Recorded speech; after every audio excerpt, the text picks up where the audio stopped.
yma, da ni'n fynd lawr i'r llawr, a mae hwn chydig bach o fwy o sialens, ond dwi eisiau chi cymryd pwyll a cael chydig bach o hyder os gwelwch yn dda. Dwi eisiau chi droi o gwmpas a rhoi eich dwylo ar y llawr, cymryd yn eich sgwyddau chi. Cerdwch eich trai fyny'r drws chydig bach, a wedyn lawr. Chydig bach mwy, a wedyn lawr. Nes bod chi'n teimlo ddigon hyderus i fynd eich traed y holl ffordd fyny'r drws, fel bod chi'n sefyll ar eich dwylo, aroswch eiliad neu ddau, a dewch lawr. Mae hwn yn mynd i gryfhau y sgwyddau ag y corff i gyd i ddweud y gwir, yn enwedig y stumog o'r cefn. Mae rhaid i chi gynllunio. Felly, os mae hynna'n golygu ydych chi'n rhoi yn y dyddiadur hefo larwm, neu ydych chi'n gorfod trefnu efo rwy'n adre reit ar nos Iau, dwi off amser yma, so gwneud siŵr bod ti adre. Jyst gwnewch yn siŵr bod chi'n trafod efo gymaint o bobl a gwneud trefniant pendant. Mae'n rili helpu.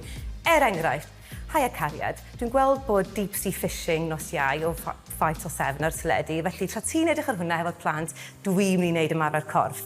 Iawn, a na ddod y panad y de efo ni wedyn, achos mae'n neis tydi, mae'n neis gwneud deals.